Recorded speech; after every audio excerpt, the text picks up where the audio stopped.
What's up, guys? Welcome back to Married to Reality. I'm your co-host, John, here with my wife and co-host. She, too, gets upset with me when I leave too nice of a tip.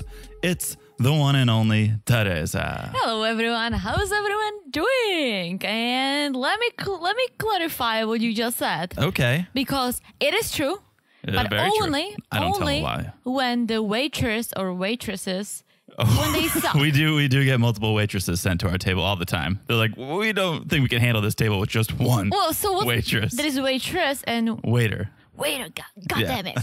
This is God damn it, Patrice. This is my, what do you call it?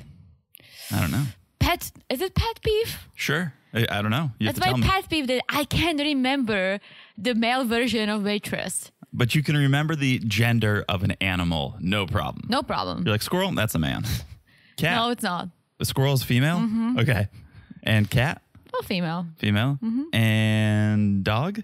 Male. Okay. Got it. We got one. One for the boys. But I can't. So let me go back. We've experienced many really horrible waiters and waitresses, right? Yeah. And when you suck and you're rude to us, why should I tip you 20%? Because if I sucked at my job, I'm going to get fired. If you sucked at your job, you're going to get fired. I know. This is a way to learn. I know. On the other hand, when we have great waitress or waitresses, I'm all for tipping. Like, tip them. Because that's the experience. If the food is great and they're pleasant, I love it. I'm beautiful. I'll pay you. I'll give you 25% if it's awesome, right? Sure. But why should I reward someone who literally made my dining experience when I'm spending my money that I earned by working hard? Yeah. Why should I spend it on someone who just killed the experience for me? I mean, you make great points. Right? I don't want to turn this into a Restaurant Impossible podcast here. But when we do a shitty job at work, we get fired. But before we get fired, we get our full pay. And then they fire us at a restaurant. Let them get fired, but they still need to get paid while they're working. I never said don't tip them. Okay. I always say let's tip them 5 or 10% so they learn. Yeah, I don't think I've ever tipped below 15%. And we've had terrible experiences where I said, all right, I'll do 15. And you got somewhat upset with me. Yeah, because that was just horrible. You're talking about one specific person. Yeah. It was in Savannah, Georgia. The Pink House, terrible restaurant. Don't go there. Worst experience ever. It was so expensive, which is fine. The food sucked, which still I would probably get over. But the way that the waitress acted with us. It was a waiter. Yeah. That was just horrible. It was unacceptable. It was no matter if you're at Chili's or if you're at the Pink House in Savannah. Yeah, if I wasn't drunk, Guys, I would want to talk to the manager. Pink House, not a sponsor. Definitely not. All right, we're all over the place here. I hope you guys will understand my point because I think I'm making You're making great points. Some great points. You're making great points. I feel guilty sometimes because we know wait staff is underserved and overworked and 100%, but it doesn't stop you from being polite. No, I know. That's my thing. Listen, if the food sucks, I'm not going to blame the waiter or the waitress. It's not their fault as long as they're pleasant. I'm the guy who always makes excuses for other people. So if it's the waitress is being terrible, I'm like, well, maybe their brother died and they're having a bad day and they need to make the money. Or if I see someone flying down the highway and they almost hit someone, I'm like, well, maybe their wife is pregnant and they got to get to the hospital. I'm always making excuses for people. I know it's not good. I would rather be the person be like, oh my gosh, I'm so sorry. Today's not my day. Oh, my brother is in a hospital. I'm really sorry. I would be like, oh my gosh. That would ruin your experience. No, then I would be like, experience. I would be like, oh, I feel bad for you, but now I understand if you are a little down. Sure. Okay. Let's just roll with this. Let's just roll. Let's move on. Let's talk about 90 Day Fiance in a second. But first, let's wish everyone a Merry Christmas. Hope you had a Merry Christmas. Very merry. Very merry. We hope you got the PS5s and the MacBook Pros that you were wishing for. And if you didn't, get online and find yourself a baby girl. Because the gifts are out there. Kimberly. Baby girl Kimberly's the gift-giving queen over here. BGK. BG Hey? BGK. Oh. I was like, BG Hey, that's a nice gift. Yeah. All right. Unbelievable. Okay, guys, a little disclaimer. I don't know if anything sounds different. I hope it doesn't sound different, but we are currently on the road in Kentucky. We are in rural Kentucky. If my southern drawl's coming out a little bit more today, it's because we're in Kentucky. We are sipping some bourbons. Not yet, but we will be. We will be shortly. But that's what we're doing. That's why we couldn't go live last night. Yes. We're traveling. We hope you guys are either traveling or at your destinations or back home. Hope you had a good Christmas, a very Merry Christmas, a Happy Hanukkah, and looking forward to the new year. Same here, same here. So very merry, and Happy New Year. Very merry. Okay. Before we get into the show, we will. If you guys want to follow us on social media, you can, you should. It's so easy to do. Follow us at Married to Reality Pod on Instagram, at Married to Reality Pod. And I want you to follow us there because we have a big announcement coming. Oh, that's right. We have how quickly you forget. Oh, very quickly. Or you're trying to forget. Listen. We're on a vacation. Yes. We still do this because that's our passion For and we love love you guys. But my brain is a little bit on the break. A little bit. So I'll have to remind Teresa, and I'll also remind you guys that we have a big announcement coming. We're going to announce it next week. We're going to announce it on Instagram, as we always do. So make sure you're following us at Married to Reality Pod so you are first to see that big news. And it is big news. Big news. Big news for 2022. Okay, so you're following us on Instagram. Also make sure you're following the podcast wherever you're listening. Apple, Spotify, TuneIn, Stitcher. It doesn't matter. Just look down and smash that follow button. Yeah, guys, smash it like it's Jasmine's meat quote hot. And let me requote it. Please. She says to Gino, he loves meat a lot. He's like a dinosaur. Oh, whoa. And okay. I mean, some dinosaurs are herbivores. That's Jasmine, very true. But fun fact about me, I'm a big dino fan. We know you are. A big dino fan. We know you are. So the fact that someone just quoted something about dinosaur, even though it wasn't entirely correct, as you said, I'm still gonna give her high five. So now you're a little more Team Jasmine? Definitely not, but that was a hot quote. All right, hot quote. Very hot quote. So smash it like it's hot. And lastly, if you haven't left a review, if you could, that'd be awesome. And here's sort of big news, which I haven't even told you about. Oh. We always ask for the Apple reviews, and we still really appreciate those because that's the main platform. We can see where the listeners come from. And Apple Podcasts is like 70% of the listens. But Spotify just added a rating feature to podcasts. Really? Yeah, so you can go to our page on Spotify, and you can just do, I think, 1 to 5 stars. I don't think you can review. Just do 5. Via words. Yeah, if you want to throw 5 our way for Christmas, we appreciate that. But speaking of reviews, we got a very nice one that I would love to read. Read it. A Christmas gift here. Yeah, this is the Christmas gift that you lost under the tree, and then you find it the next day, and you're like, whoa, I forgot I had this gift. We got one right here to open up and read. This one comes to us from One Sadari One. Hello, One Sadari One. 1 in our hearts, 5 in the stars. 5 stars writes, my favorite 90-day podcast. Love it already. We love to hear that. Writes, I listen to many 90-day podcasts, in parentheses, okay, I'm a 90-day addict. Well, Same guilty. here. Yep. Same here. Guilty. Here we are We on feel vacation talking about 90 Day Fiance. John and Teresa are not only entertaining, but they are informative in a fun way. I just enlightened some people that not all dinosaurs are carnivores. So look at that. I think that's very, very good. They write, I love learning more about Czech culture too from Teresa. She's adorable. Love you guys. Oh, thank you. Thank you, One Sadari One. Beautiful review. We love it. I love it. Can't get enough of that. I'm trying to go for the kind of badass persona, but I'll take cute. That's why you don't tip. I do tip. Come That's on. why you don't Now tip. you're gonna make me sound like an asshole. I'm just saying, I just rate people based on how good they are. People rate us based on how good we are. If we sucked, Right. But we tell people. our friend is not gonna write this nice review if we suck. But we just hope they would move on and not feel the need to give 1 star. So if you don't like it, just move on. I Right. Don't go guess. back to the restaurant. Don't go back to the podcast, but you don't need to make a stink about it. True. I mean, you can go back. If the food is good, you could go back because it doesn't mean that you would get the same person. That's true. Okay. Can we move on? Yes, enough. Can we talk about 90 Day by the way? Yeah. Okay. Got a couple little ones here. First one, number 1, is Amira trying to be the next Stepanka? That's what I want to know. Because Amira trying to be the next Stepanka over here. We We already know she's on OnlyFans. Classic. Okay. That's following in Stepanka's footsteps and so many others. But she recently kicked it up a notch. Ooh, Got a little nastier. Right?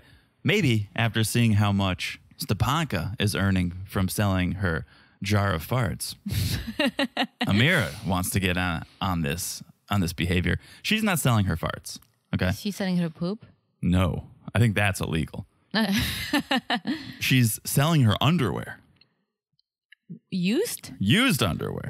Woo! Freshly used because people want it. They still want to be able to get a whiff. And so she's offering same day shipping because they want it right off the body. What? Right? How much?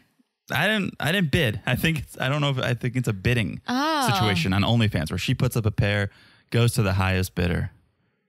Gee. I don't know if you have to pay extra for skid marks or anything, but Ew. I'm not looking to pick up a pair. Yeah, don't, please. But isn't that's a little...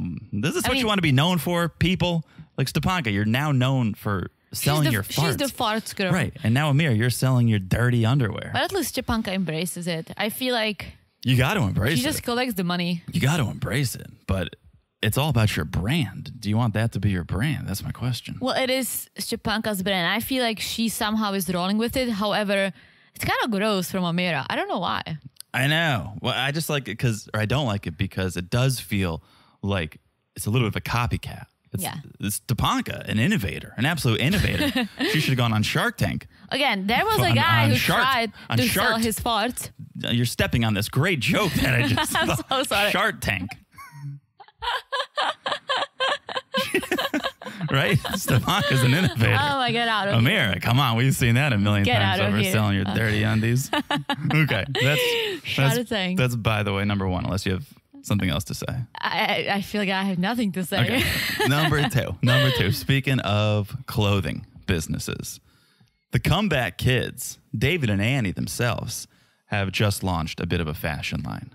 I knew this one. Okay, you knew this one? But tell me more. I just know the very minimum. Well, me too.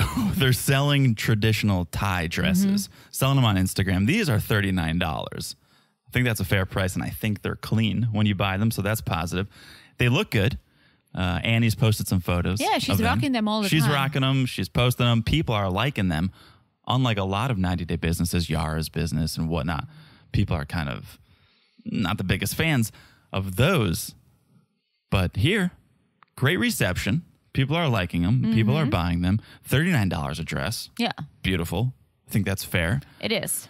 And shout out to this couple because I call them the Comeback Kids. They probably got a lot of hate. David got a lot of hate in his early season, but now he's kind of lovable and they're putting in the work. They're on the OG show, of course, Pillow Talk. Remember Foodie Call? They did Foodie Call. And now they're doing that spinoff after the 90 days, coming out January 10th. I think they both got a lot of hate. He got a hate for being a loser, basically, just leaving everything behind, his not kids. Working. Yeah, she got some shit for you're in your early 20s and this obese American man in his 50s, please, like you just want to get to the country, right? Yeah. But they proved us wrong and we love them. I love David and Annie and I love their relationship. And they are doing it. They're together. I love all the videos they put up. Like you can tell that the relationship is good. They're a fun couple. Yeah. We mentioned it a long time ago. Our first cameo we ever received. A couple friends bought us a David and Annie. That's right? so true. Shout out to our friends Wes and Sarah. Yeah, shout out, guys. Okay, that's it. That's by the way, which means we can move on and talk about the reason we are here, which is 90 Day Fiance before the 90 days. Let's do it. All right, let's start with Gino and Jasmine. Jasmine. So Gino just arrived in Panama a couple hours ago, met up with Jasmine. They're going to get a bite to eat. They go to this restaurant. I think maybe it was in the hotel. Maybe, but it looks like a nice restaurant. Looks like a nice restaurant. Unfortunately for Gino, I don't think they served any TV dinners. I don't think they had any frozen meals on the menu. So he had to go for the burger, which is a man after my own heart. I hate to say it, but I do enjoy a cheeseburger once in a while. I mean, so do I. And in a foreign country, you hate to do it. But I did do it the first time we were in Czech after like a week. After a week, I was just going to say that. So no, you're not that American.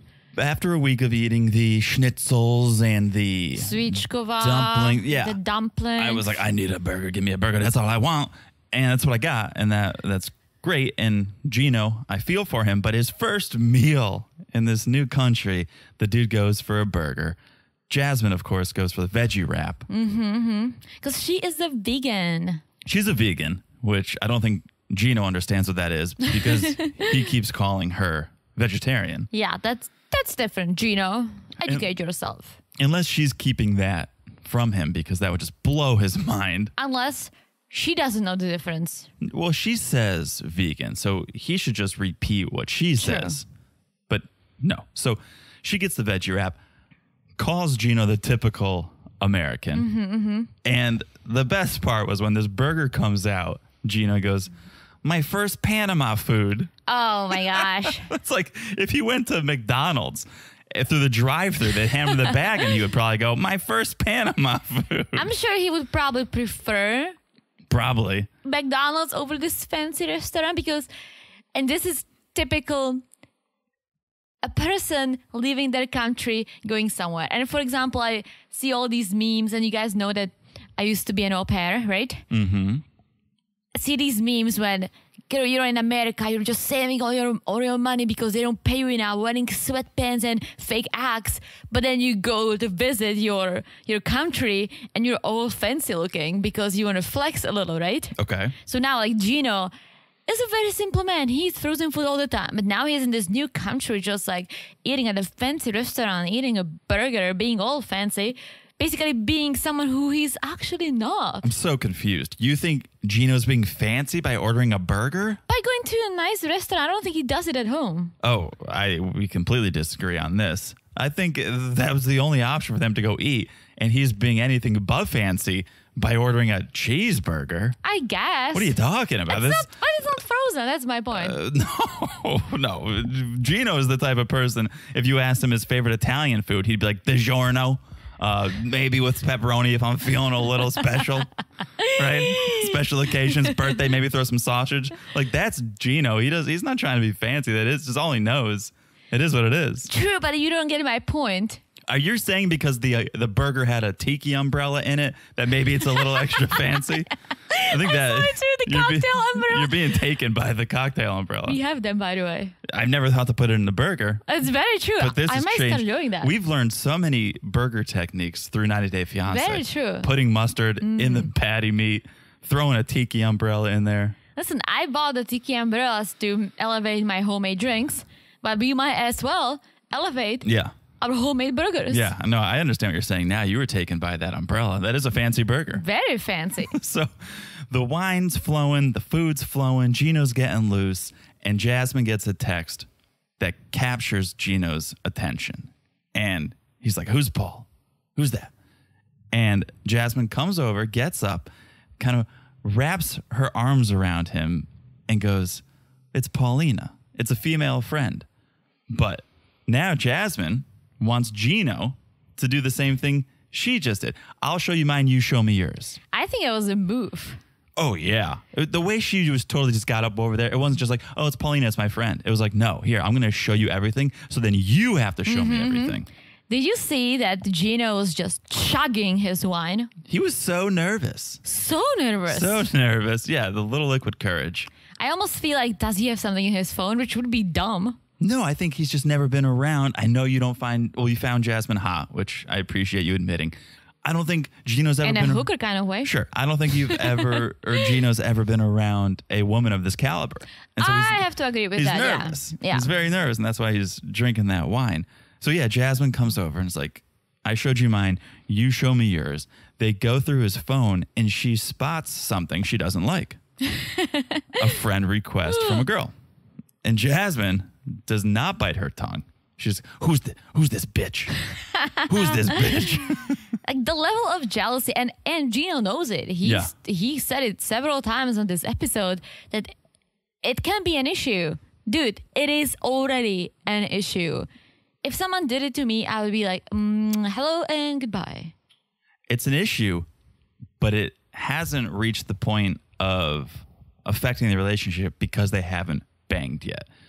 Until you've banged, you'll put up with anything. You don't care. You're like, all I want to do is have sex with this person. That's interesting. As soon as you do it, every little thing now comes into full focus, and you'll get angry, you'll get upset, you'll realize this person's not for you because you banged. You got what you came for.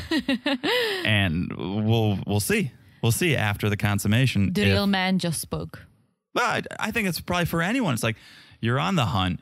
You want to get what you're going for. And once you get it, then things become more clear.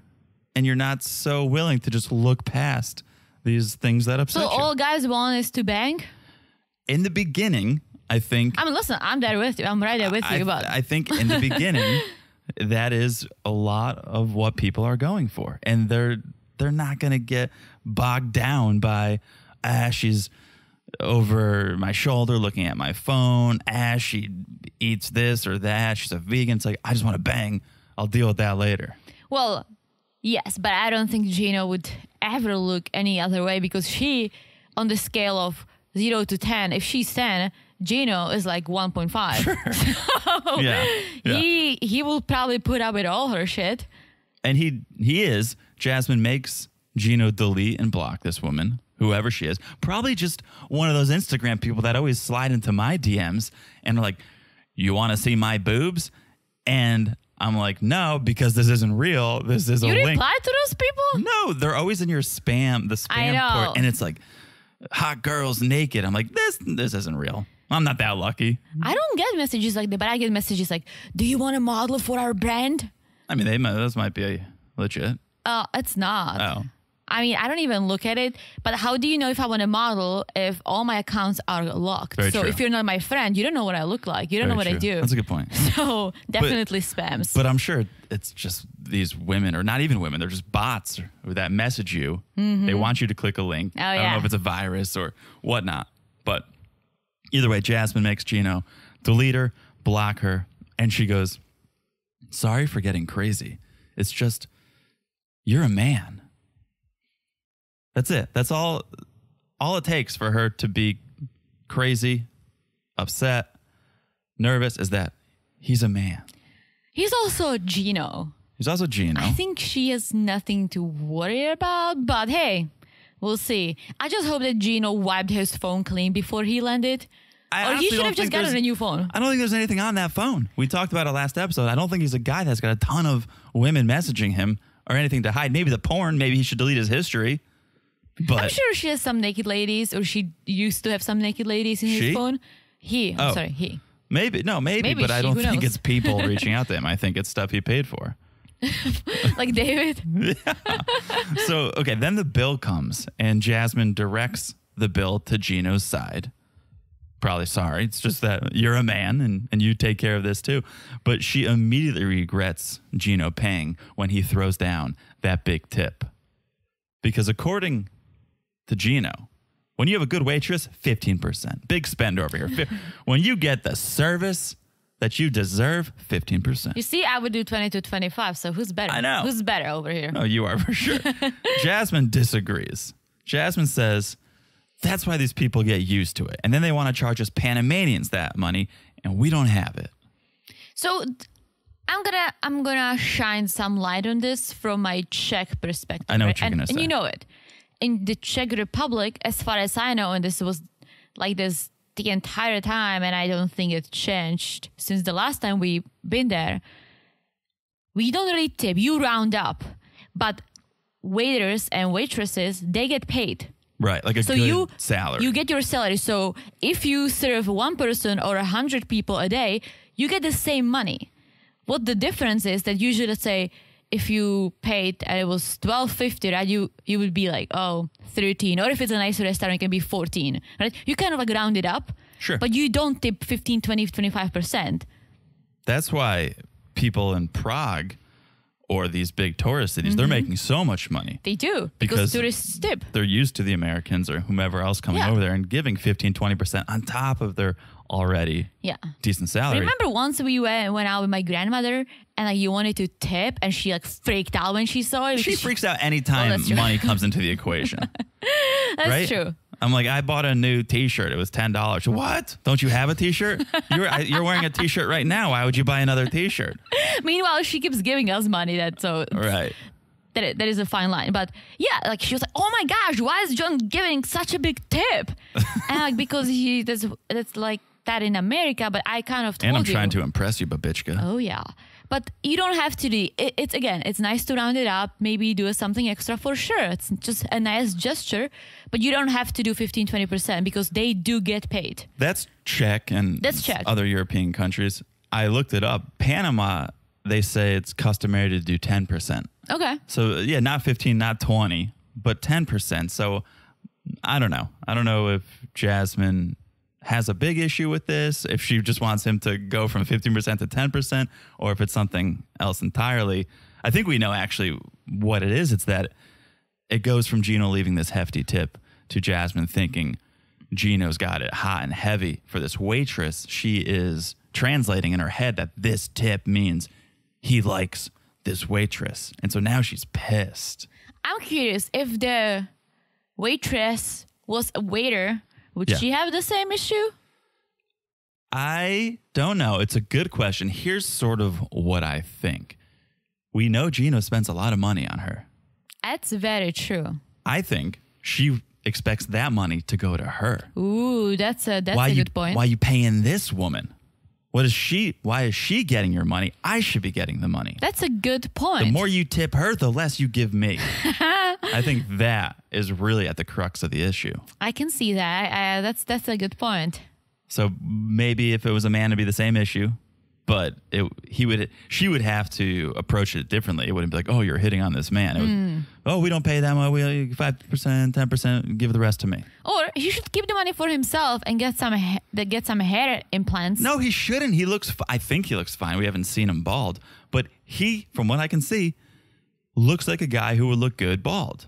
I don't know about that. Just as good bald. I don't think he would look any worse bald. Good. Okay? Yeah. But I was going to say, that's definitely something that makes him self-conscious. If it makes you self-conscious that you're bald and you keep wearing the stupid hats, as Jasmine called them, why don't you save some money for yourself and get a freaking hair implants and see how you look? I think it's almost the self-fulfilling prophecy where he won't take the hat off. So he's giving nobody a chance to say, hey, man, you look pretty good bald. You look good without a hat. He's always wearing the hat. So he's always in fear that once I take it off, people are going to think I'm a monster. If he just takes it off and starts getting some positive affirmation, oh, you look pretty good without the hat. You look good bald. Then he'll feel better about it. I guess. I don't think it's the actual lack of hair. It's he thinks he doesn't look good bald. So if people said, no, you do, he'd probably feel better about himself. And it's funny because he's not a vain person. Look at his house. Look at his sofa. Look what he eats. Like, he's not a vain person. Vain, like fancy? Vanity. Yeah.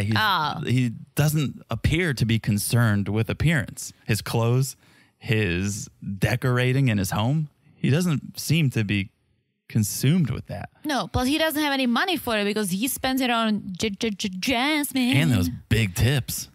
Oh, and those big tipper. Okay, so they head back to their room, and they're already in this argument. Day one, just because Gino wanted to tip this waitress, they're having big problems. Just the tip. Just to see how it feels. That's all Gino wanted. So they're at the hotel. Jasmine's pissed. She wants space. She doesn't want to talk, so she goes and she hides in the bathroom. It's a classic move we've seen time and time again. Nicole did it. Nicole made this move famous, hiding in the bathroom. Jasmine now does it. And this is not what Gino wanted. He was planning on having some of those blue pills for dessert. I'm very curious to see if he's going to take imagine if something went wrong and his penis was up for days. What do you do? You go to a doctor. But the second question, which is the more important question, is what does the doctor do? The commercial always says, if you have an erection that lasts longer than 4 hours, see a doctor. Well, when the doctor sees you, what does he do? How do you get that thing down? I don't know. You probably think of non-sexual objects. Okay. Like a chair. Okay. A lamp. It's sexual for some people. Oh. Write in if you know how to get it down. I've been dealing with this problem for 3 hours, so if it goes on any longer, I'm going to have to see a doctor. Write in, please. Okay. So Gino wanted to pop some of those pills and have a good night, but now he doesn't know if Jasmine's in the mood, doesn't know if they can make love like two wet animals, doesn't know how the night's going to turn. But Jasmine comes out of the bathroom and she's in this blue lace nightie. And she's like, it's just the PJs. Oh, it's more than PJs. It's like, we see you, Jasmine. We see what you're doing. Who needs little blue pills when you have that little blue nightie? And that's my thing. Yeah. As I said before, she is a hot and a hooker kind of way. She's that definitely good. should put the penis up. Yeah. Right? Yeah, Why does he need all the pills? And again, he's never been face to face with her. Maybe he doesn't need the pills. Maybe because he said, oh, I haven't been intimate in years. Maybe he thinks that he's just gonna come like this. Oh, do the pills help you last longer? Is that part of the deal too? I've heard mixed reviews. I guess. Oh, all right. That's good to know. So multiple reasons to take those pills. So Jasmine's wearing this blue nightie. She's like, do you want to cuddle? Come into bed, which is a complete 180. This is terrifying behavior to me. She thinks the best way to reconcile, the best way to get over this fight is to bang, which is very disturbing to me. I'm not a psychologist. I pretend to be one on this podcast sometimes, but I think that's not the best way. I think you should talk out your issues. Oh, for sure. Don't just bang. And then it becomes Pavlovian, where every time you get into an argument, you bang to get over it. So you just start getting into arguments so you can bang. You mean like the saliva dog? The saliva, yeah, the bell, yeah, and the saliva, and like speaking of two wet animals, it's very Pavlovian, right? And I think it's a vicious cycle and not one that you guys should get started. But that's how they roll. That's how they roll. And so now Gino's like, oh, damn it, I should have taken the pills just for fun, because what do I do now? Apparently it takes a while to kick in. But what was the most disturbing part of this whole segment, and you might know because you know me. Sure. Oh yeah. Jasmine asked Gino, do you want to cuddle with me? But before you do you want to take a shower? Gino's like, not right now. And he jumps in bed with the clothes he was wearing on the plane. He was on the plane the whole day. He gets it with his shoes that he probably wore in the bathroom at the airport, stepping in those urinal puddles. It's so disgusting to me. I can't. And listen, okay, we live in the world of COVID. It's even more disgusting. But well, it's not forget transmittable COVID. by urine sneakers. No, urine sneakers. No. But I feel like COVID brought this awareness of people not being clean enough, right? Sure. So, but forget COVID. It's still disgusting. Oh, absolutely disgusting. And you want to talk dirty. How about this dirty talk that Gino's doing? He's like, oh, wow, you're so hot. You're so sexy. He's like, oh, I hurt my arms and my shoulders. Did he say that? Yeah, I think he was trying to like position himself on her. He's like, oh, you're so hot. Oh, I hurt my arm and my shoulders. It was the whole thing was very awkward. And I was just going to give Gino one tip. Okay. If he does want to be this dirty man that he is, and dirty, not in a sexual way, just dirty, get a 2 queens bedroom. So you can have 1 queen bed for sleeping and 1 queen bed for hanging out in your dirty clothes. Sure. Or you could just change your clothes. Oh, 100%. But Gino doesn't roll like that. He doesn't shower after a long trip. No. Why would he? No. I mean, it's mind blowing. Jasmine basically has to beg this guy to hug and kiss her. And he finally does. And when he does, it does look like 2 wet animals banging. It looks like a 3-legged dog trying to bang a cat. It's very disturbing. It looks like it's Gino's first time kissing a woman. And it does, right? Yeah. And it probably has been the first time kissing a woman in a decade. But the whole time he won't take off his hat. And Jasmine asks for it. He's like, not yet. Let me just speak from a male perspective here on hats and headwear.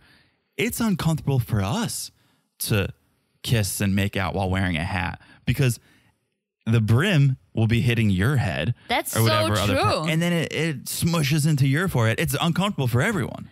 But also, Gino's head is very oval and tall, and he wears the hat on top. So I feel like what do you call it? The brim. The brim is right above Jasmine's head when they kiss. That's a good point. And he wears it. He kind of points it to the sky. So his head looks ginormous. Yeah. Well, I hope on next episode we get to see that bald head. And I also hope he's going to take the pills prior So Do you he really can get hope some he does? action. Do you really hope that for him? Listen, his jeans are pretty loose. I feel like he can hide it. I don't Okay. see him having a big All right. penis. Okay. All right. Here we go. Let's move on. Can we move on? Ooh, to Kimberly. Can we talk about Kimberly and Soulja Boy? Soulja Boy. Because Kim, she's traveled for 30 hours, finally arrived in Zanzibar, and a taxi driver comes to pick her up, and she asks what I always want to ask, but feel too awkward asking when a cab driver or an Uber driver gets you is, oh, you're a taxi driver? Are you a safe taxi driver? She asked. She wants to know. I loved it. Show me the credentials. Show me your Carfax. I want to know what I'm getting into. And I always want to ask that. Not that it's going to change anything. Not that it's going to, no, I'm actually a terrible driver, but get in. No, he's going to say he's good. But I like that she asked because she said she's traveling alone. She doesn't do much traveling, but she was in the military. That's something we learned about Kimberly. She was in the military. She says, so touch me if you want to. Kill you with my bare hands. Ooh, I can see that. It's a woman who can, yeah. But she is defend herself. very sweet so far. Yes. Very sweet / naive. Those are the scariest people. I know. Right? They're hiding. But I can see her losing her shit. Oh, yeah. So Kim, she's in the car. She's talking to the taxi driver, telling him why she's there. She's there to meet a guy, her potential boyfriend.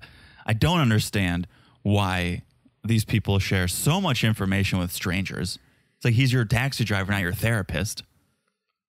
He might as well be. She needs someone on her side. So she's talking to this taxi driver as a friend, I guess. And some taxi drivers want to talk to you, and I hate it. I know. I never want to. I never want to talk either. But then I always do when they start talking because I feel like if you don't, it's rude. Yeah, I always give one-word answers, and you hope it gets the point across that I don't want to talk. Or you just hope that there is someone else in the car who can keep the conversation going. That's true, too. What about a plane talker? I just had an experience. Did I tell you about the guy in the plane next to me? No, but I hate when people talk to me on the plane. Don't talk to me on the plane. I was traveling for work like 2 or 3 weeks ago, flying to Atlanta, 7 a.m. flight. I'm sitting in the window seat, beautiful. Close my eyes a little bit, try to get a little rest before the meeting. Kid comes and sits next to me. He's probably my age. And first of all, he was putting a yoga mat in the overhead compartment. I'm like, really? You need to travel with your own yoga mat? Like, this is suspicious already. He sits down next to me, and I'm looking at my phone or whatever. And he turns to me, and he's like, hey, I'm Andrew. What's your name? I'm like, nope, we're not doing this.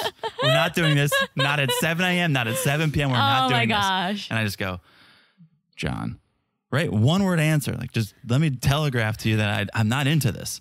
He's like, what are you traveling for? No. I go, work. One word. Bro, it's 7 a.m. Like, oh, what do you do for work? Tell him what I do.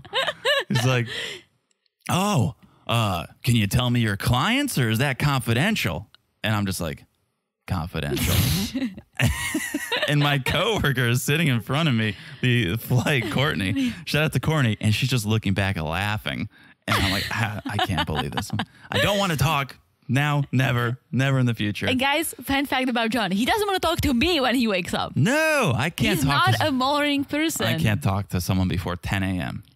I hate talking to people on the planes too. It's the worst. Oh my gosh, I've had some crazy people sitting next to me, and sometimes it's entertaining, but most of the time I just want to read my book or listen to the music or watch a movie. Don't talk to me. I don't even talk to John on the plane. I don't want to talk to anyone. And I feel bad because maybe in this case, or I know in a lot of cases, people are nervous to fly, and maybe talking to someone helps them, calms them down. But I can't be your emotional support animal, Andrew. I'm not here for that. I'm here to get to the meeting and do my job, but it's a lot. So anyways, we digress. Kim and the taxi driver, they're having a wonderful chat. They get to the hotel. Looks very nice. Very nice. And Kimberly went all in booking the honeymoon suite. She booked that fancy honeymoon suite. Without even being an official girlfriend. Potential. It's a potential honeymoon suite. And she thinks hopefully sooner or later Usman will find his way to that hotel room and they can share it. I feel bad for her. I feel bad for you. That should be Usman's next song. Yeah. Well, I was going to ask, why do you feel bad for her? But I mean, I'm sure there's a whole host of reasons. I feel bad for her for being so naive. But like naive in a nice way. At least VGL was a biatch. Yeah. I don't feel that bad for her because she had to have seen the previous season. She knows Soulja Boy's motive. She knows what she's getting into. What I feel bad for her is because her naivety is crazy. It's not even, oh, I'm going to meet my boyfriend, we're gonna get engaged. She's like, I'm going to meet my potential boyfriend. We're not even sharing a room, but I'm hoping. Like, she's hoping. Yep. That's why it's so sad. Traveling 30 hours for the potential to become someone's girlfriend. At least BGL, they were official, or whatever you want to call it. Yeah. Yeah. Well, now he's got so many more options that he's on television. You got to be a potential. A lot of potential out there. Yeah, he's trying to get to America so bad. So, cut to the next day. Kim wearing another Soulja Boy t-shirt. Classic. Buying all his merch. She's fired up because it's time for her to go pick him up at the airport. She's bringing flowers. Kim back in the cab, talking it up with this cab driver, asking, like, how would you feel if a lady brought you flowers? Would that be strange? And the cab driver is like, yes. But I think the cab driver can only say yes. I think that's his only answer, because she's like, would it be strange if a female brought you flowers? Yes. And then, are we at the airport now? Yes. It's like, is Soulja Boy more talented than Michael Jackson? Yes. I think that's all I can say. So I do find it's a nice gesture, but I don't know that I would want you to give me flowers. I don't even want you to give me flowers. Since right, we're talking about it. You like cactus. I like cactus because cactus last. I don't know. I'm trying to think. I used to do gymnastics when I was a child. I think I probably told that story how Dawson's Creek used to be my instructor. So I would do recitals and all the girls would give flowers. I don't think I ever got anything after my gymnastics recital. You poor baby. I know. What would you give a guy? What's the equivalent? I mean, if you're doing gymnastics, I would probably give you flowers. Yeah, probably. I don't like flowers. But okay. So cut to Soulja Boy and his team. They're arriving at the airport. Badness is there. Slam T is there. But Soulja Boy takes the lead. He walks out of the terminal first. He wants to meet Kimberly one-on-one. Kimberly! She can't believe it. I mean, when he walks out, you'd think she just saw Michael Jackson in the flesh, the way she reacts. Yeah. And Soulja Boy, you can, Kimberly! No one calls her Kimberly but him. I love how he says it, though. Me too. I love it. Me too. Kimberly. Kimberly. I love it. It just, it's such a round mouth sound. Well, his whole accent isn't bad. I kind of like it. Yeah, no. I mean, obviously, we love accents on this podcast. Love accents. Some are hard to understand, which is difficult when you're taking notes. But I just wanna digress a little bit. Sure.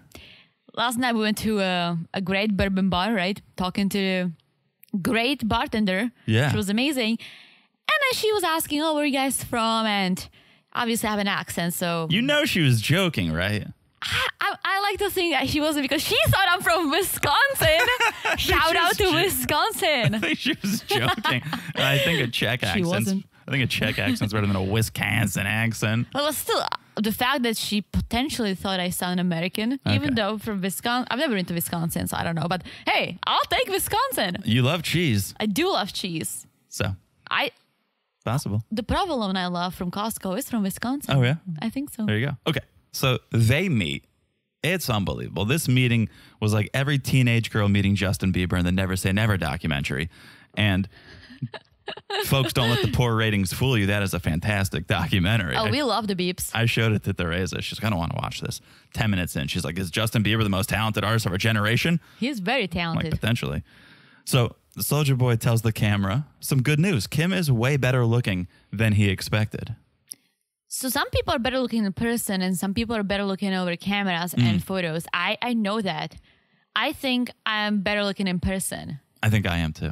I'm not very photogenic, at least not in freeze frame. Maybe I am what I am on video, but when there's a photo of me, I feel less than. I feel like Gino with his hat off in photos. You look good in photos, but you don't like me. We don't like posing. So when John and I pose, we either look like we're gonna murder someone, or we do these creepy smiles that look like we're gonna murder someone. I'm getting better though. I'm getting better. I'm finding my smile. I used to have a fine smile in high school. I could smile, and then all of a sudden in college it went away. I don't know. We're talking too much about ourselves. Oh, we're just sharing. Sharing is caring. So Slam T comes out, and he's like, "Hi, super fan." And this sets Kim off. Don't call me that. I'm a fan. I'm a regular fan. This was the first time we kind of saw her snapping. Potential super fan. Well, don't wear a Soulja Boy t-shirt if you're not a super fan. Plus, I'm sure he was kind of joking too.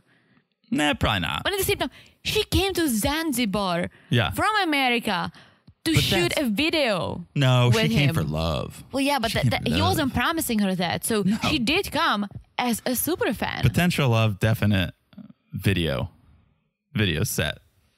But then Bad Mouse. Bad Mouse? Isn't that a DJ? Dead Mouse. Bad Miss comes out. What did you just say? I call them Bad Mouse. Bad Mouse? I think it's Slam T and Bad Miss. Oh, but Dead Mouse is a DJ. Anyway, it's all the music biz, guys. It's very confusing. So Bad Miss comes out. He thinks Kim is nice and okay, but says it'll take time to get to really know her before he can make any decisions. Everyone, but Kim is like a freaking teenager. She's like, I don't look 50. Do I look 50? It's like, yes, you do look 50, girlfriend. Even with the Soulja Boy shirt. Yeah, so they get to the hotel. It is fit for a king, fit for royalty. And they're all helping Soulja unpack into his room. But Kim wants him to go to her room because she's got a gift for him. She's got a couple gifts for Soulja Boy. So before we move on to the gifts, I just saw a little note that I wrote and I didn't see it before. But you know how Usman said, oh, Kim looks much better in person, right? Yeah.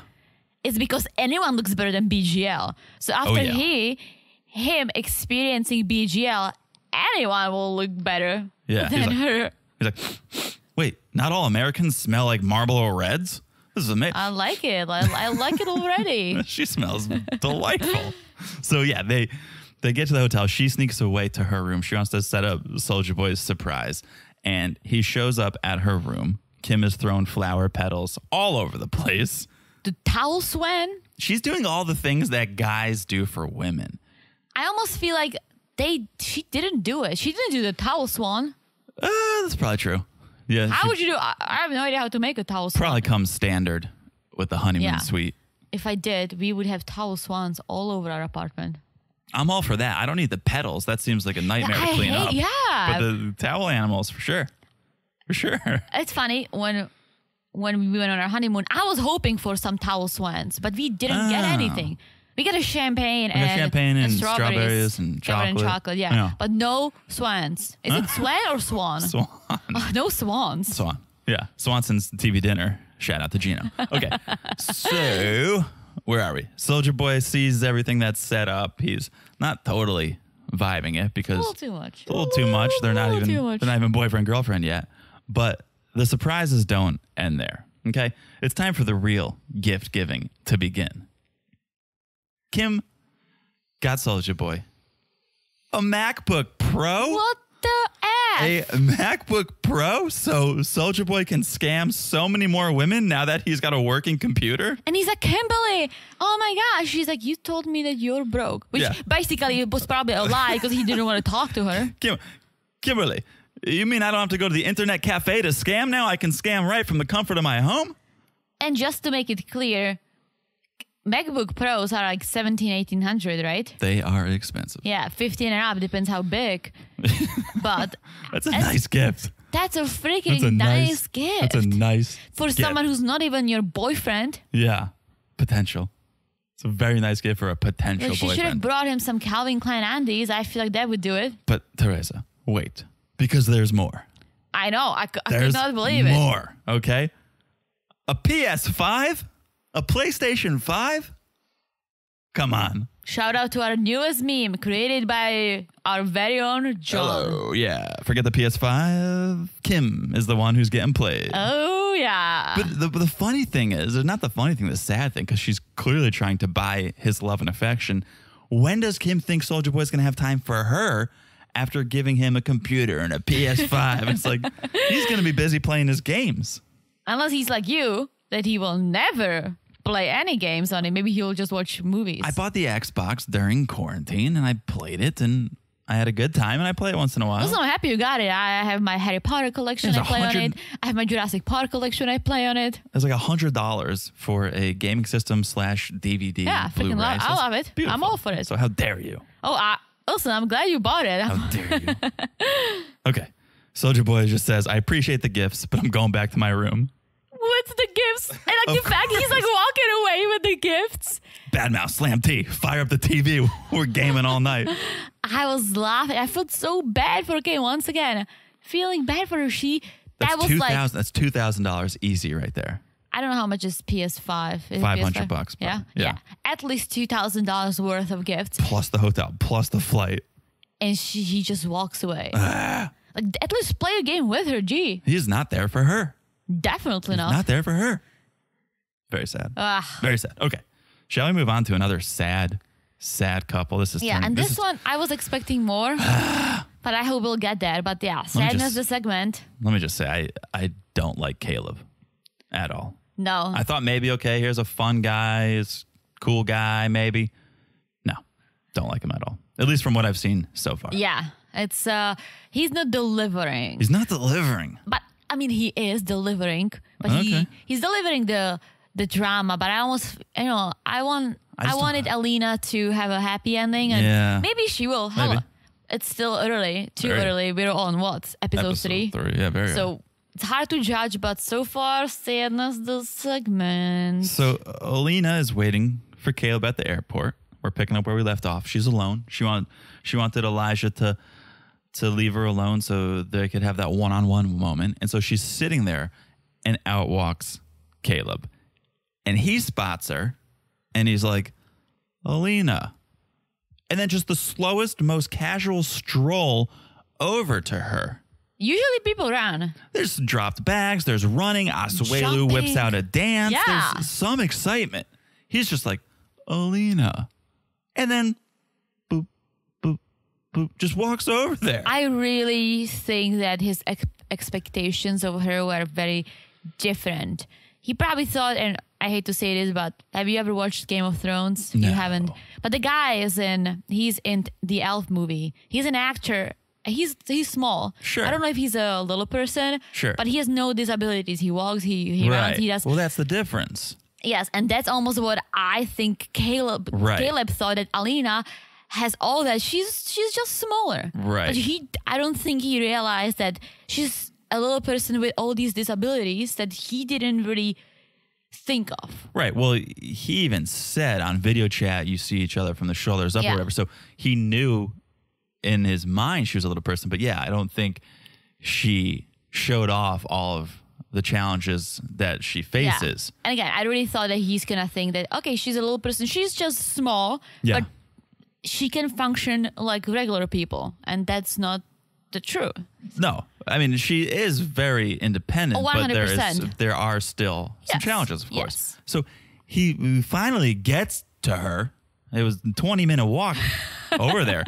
And he's like, hi, I'm going to hug you. So good to see you. Like, zero chemistry, so flatline. Mm-hmm. I don't know if you noticed it.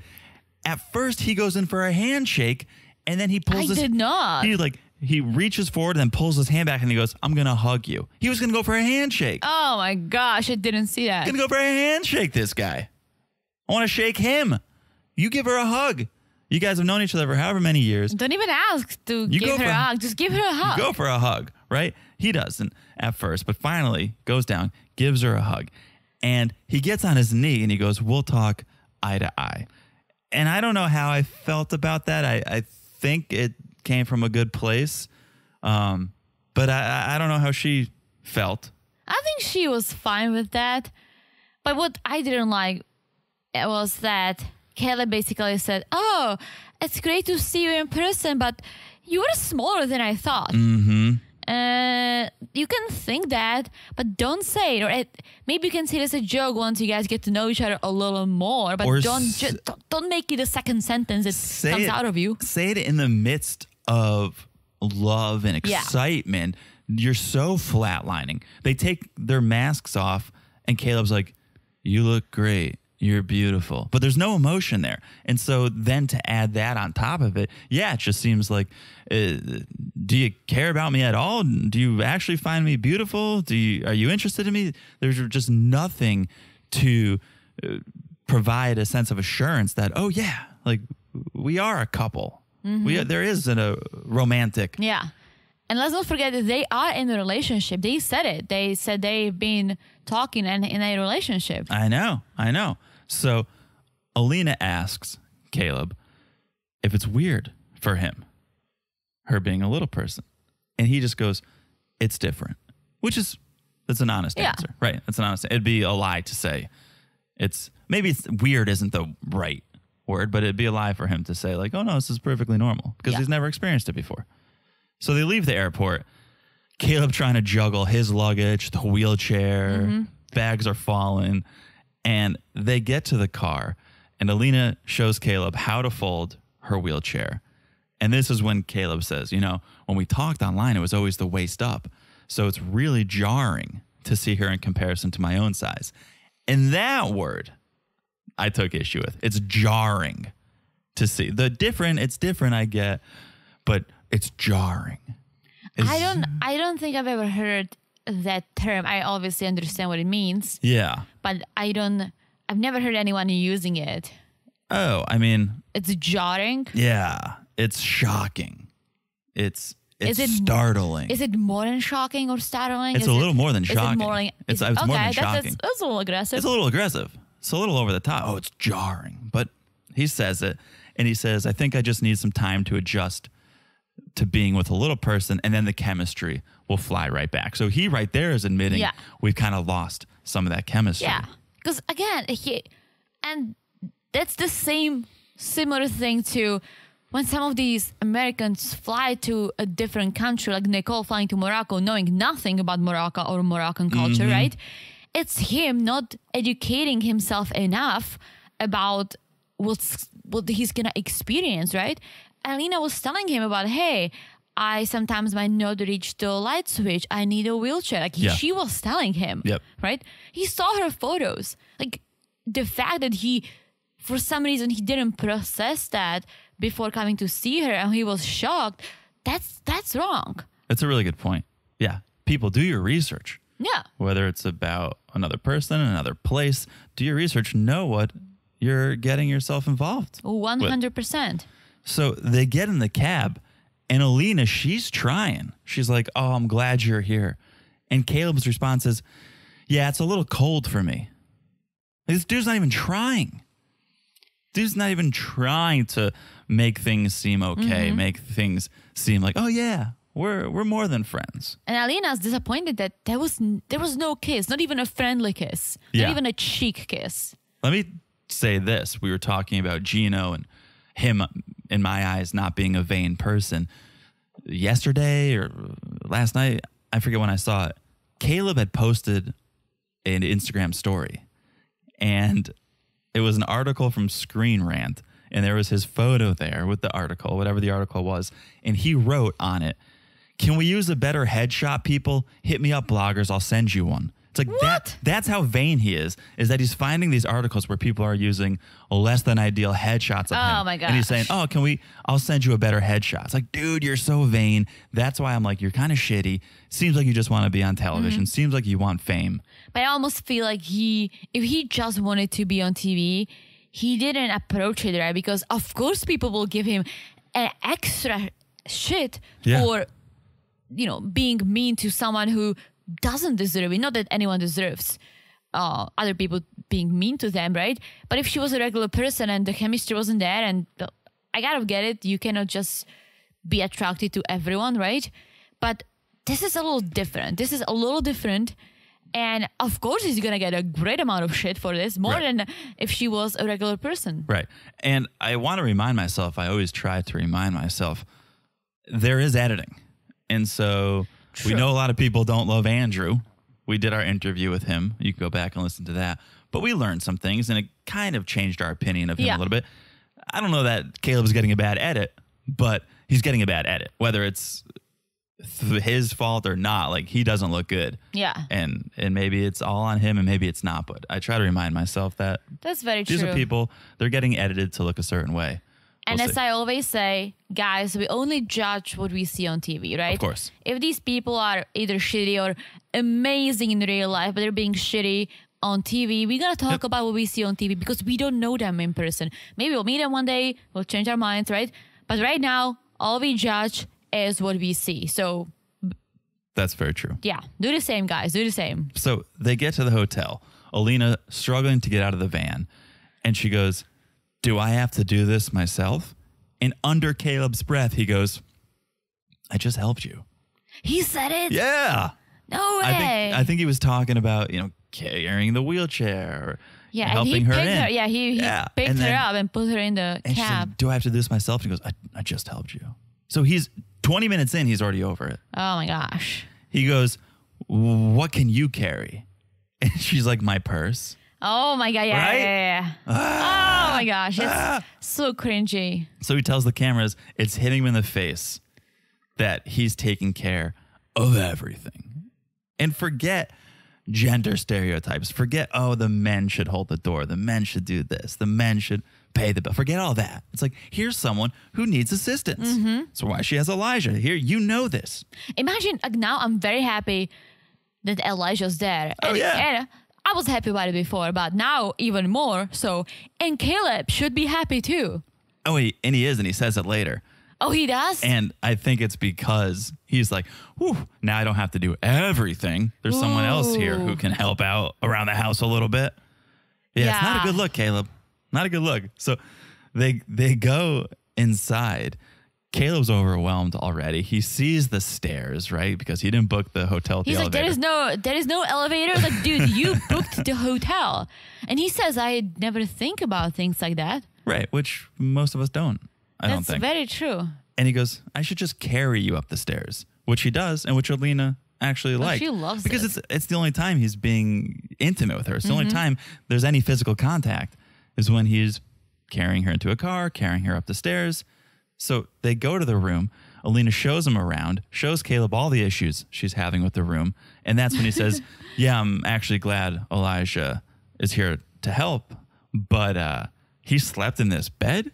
Like, what? Is he going to cuddle with us? He's going to come in the middle of the night and cuddle with us? What's going on here?" And they sit down on the bed to talk. And you can tell Alina, she's trying to fire up that Wi-Fi a little bit. She's trying to get a connection going. But Caleb's just like, "I'm exhausted. I'm mentally exhausted." So he gets up, goes to the bathroom.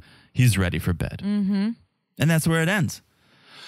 It's not a good start. It's a rocky start for these two. It is a very rocky start. I honestly didn't expect it. I expected him to be a little more affectionate. At least in the beginning. Yeah.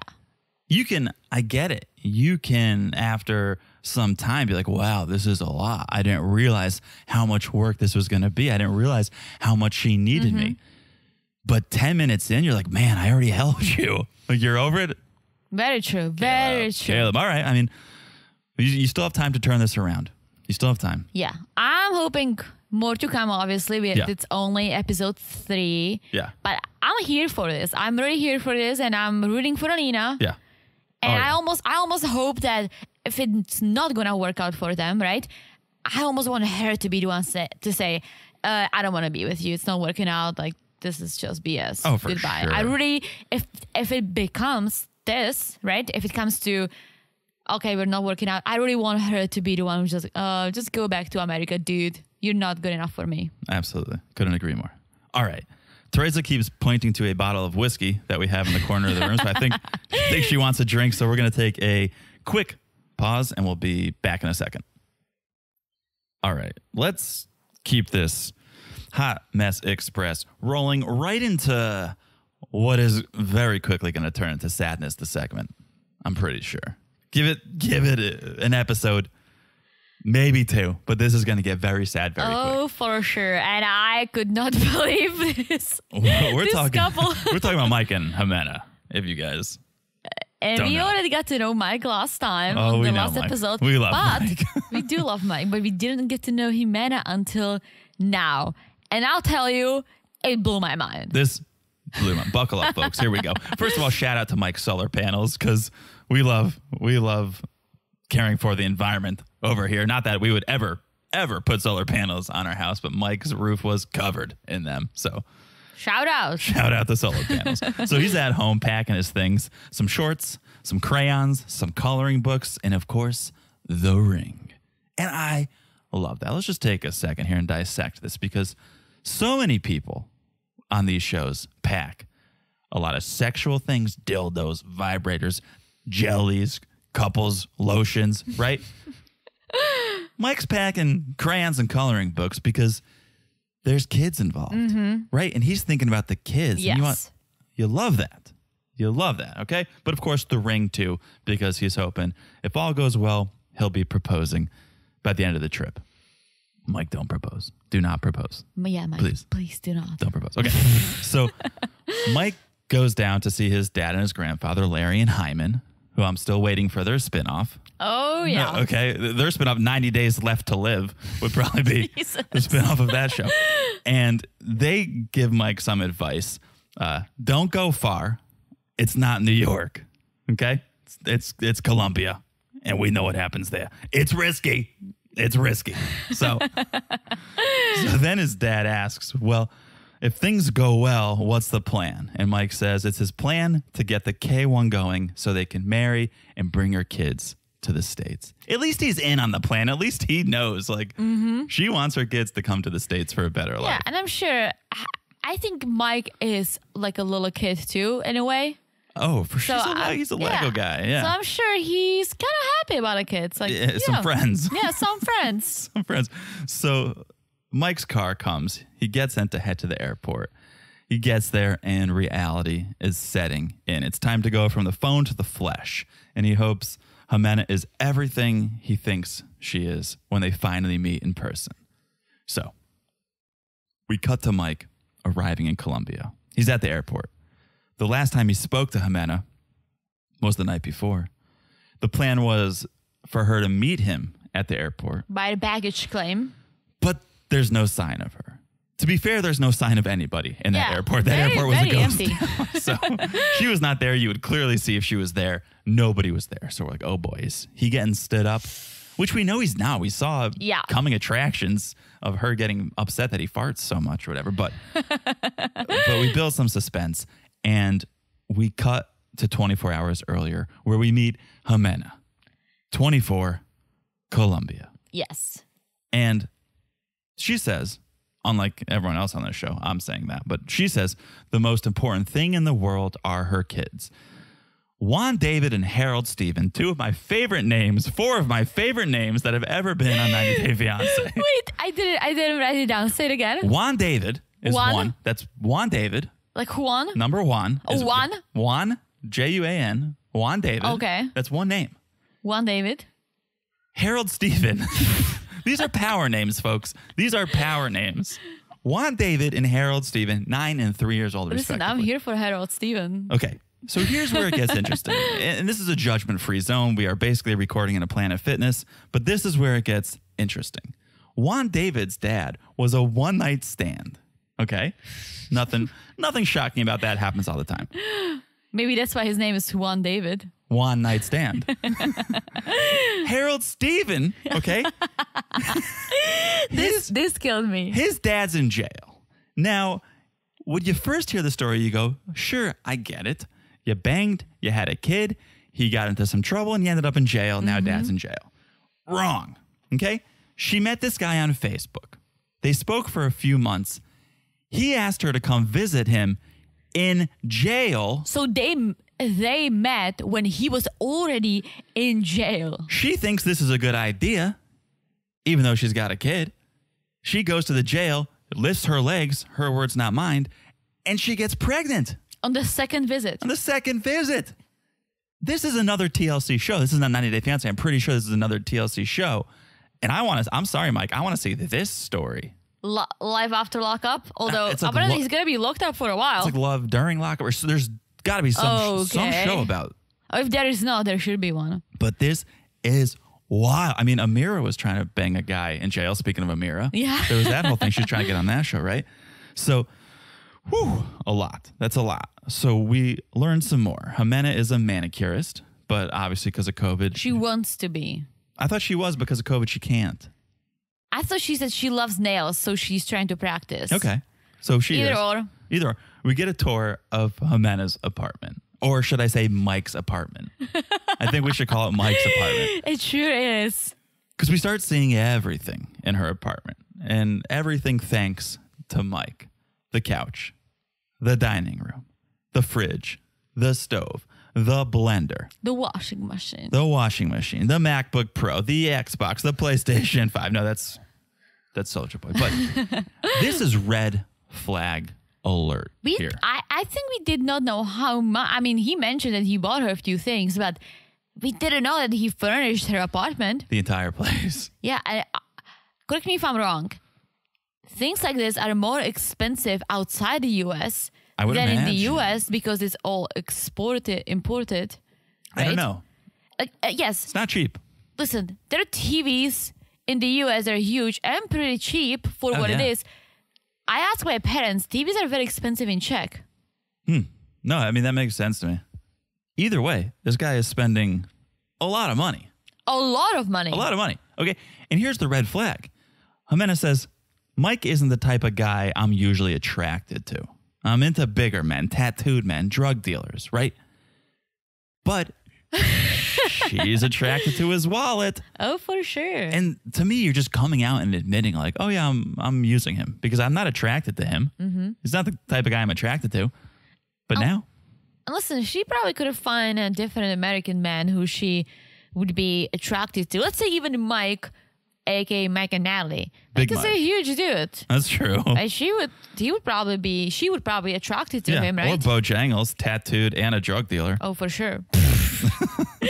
But I don't understand why she's using Mike, but I guess maybe he's just... Did you see the apartment? I was going to say. Did you see it? Come on. I feel sad. There's not many guys, at least I'm going to speak from my perspective. There's not many guys who would deal with the fact that she's got a baby daddy who's in prison, who she got pregnant when he was in prison. Yeah, that was a great idea, by the way. It's a lot to deal with, okay?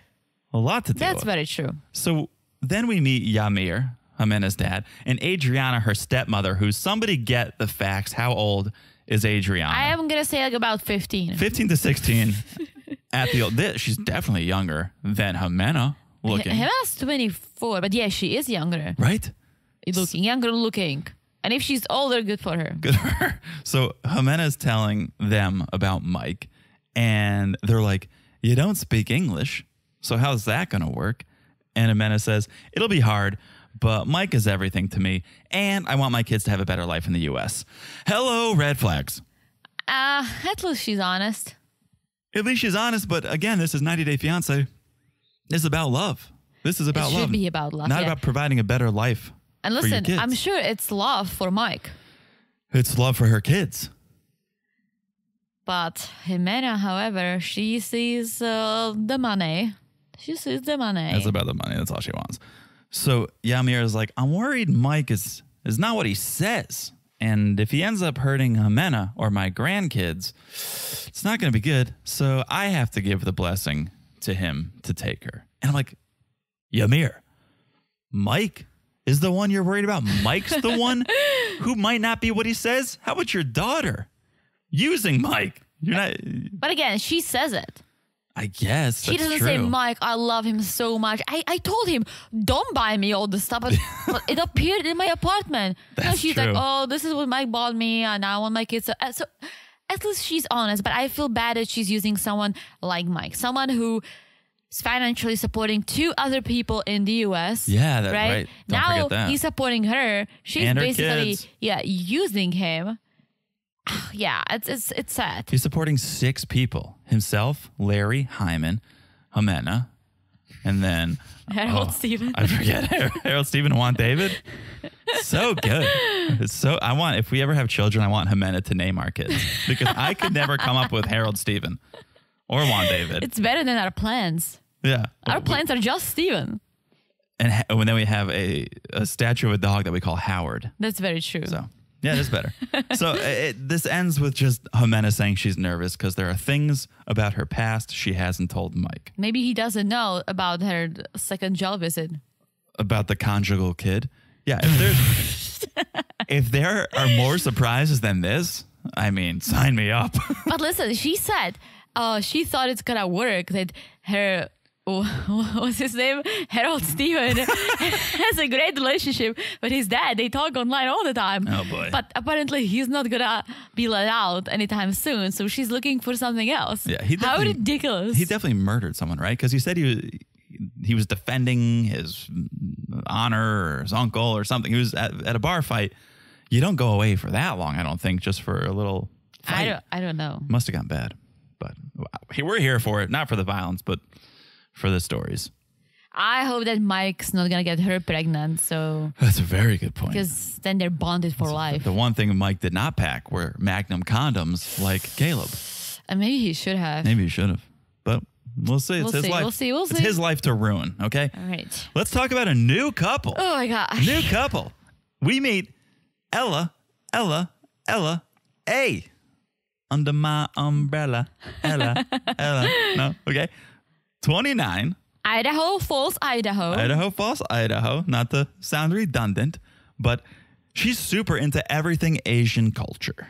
And we can see that. I've never seen anyone take a sword to a Taibo dummy quite like that. Usually you use your hands, but she went full sword. First time for everything. And I'm here for it. She's into cosplay and martial art and all that kind of stuff. Fantasy. And she attributes this to her wanting to escape reality. And it gets sad. Here's sadness the segment. She's always been overweight. And so the kids in school would make her feel unwanted. They'd make fun of her. She never dated in high school and always been in and out of bad relationships. She was in them because they gave her attention, but it wasn't healthy. And that's sad, and it happens more than we probably care to admit. But you find someone who shows you some attention, whether it's good, bad, or otherwise, and you go, I like the attention. I never get attention. Here's someone showing me attention, and you stick with it, but you shouldn't. Mm-hmm. Sometimes no attention is better than the bad attention. That's very true. So she stopped looking for love in Idaho, and she started looking for it elsewhere. And of course, because her dream guy has to be Asian, as she says, the more samurai, the better. And I hate to pop your racist bubble, Ella, but samurai that's Japanese, not Chinese. Someone did the research. As we learned, Johnny is.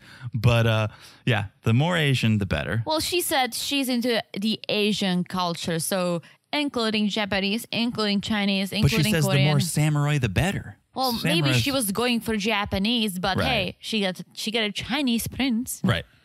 So she found a social media page because there's a social media page for everything. Literally. This is also in my porn search history, Asian man, white woman. and that's where she found her Asian prince, Johnny. Okay? Johnny from China, 34, amazing smile, perfect eyes. I'm also pretty sure his real name is not Johnny. Yeah, it's probably the Americanized Yeah, version. because when I went to college, I had a lot of Asian classmates that I was friends with, and they all had American names, but they told me that the reason why is because no one could ever pronounce their real name. So they went by Mia. Meanwhile, it was something wild. Well, you either choose an American name for yourself or it's going to get Americanized by us Americans, because even you people call you Teresa all the time. But Johnny, which we learned, he's super into Western culture. So maybe he gave himself Johnny. It's like the opposite. She's into Asians. He's into Western. Which doesn't make sense because she wants an Asian guy. But you're going to get an Asian guy who wants to be a Western guy. But I guess they both get something out of it. She gets all the Asians from him, and he gets all the Western stuff from her. Well, they both love anime. That they share in common. So they officially became boyfriend and girlfriend 6 months ago. But they've been talking for 1.5 years. Talk every day. Wait. Yeah. They talk every day, but 6 months of a relationship. Yes. Okay. It was a potential girlfriend for the first year. But at least they made it. Someone made it, Kimberly. So Ella says she would definitely go to China to meet Johnny, but obviously because of COVID, she can't. So Johnny's applying for a visa to come to Idaho. And a fun fact, I don't know if it's fun, I but don't think it's just fun. they just allowed visitors into the US in November 7th of 2021. They opened the gates for vaccinated tourists.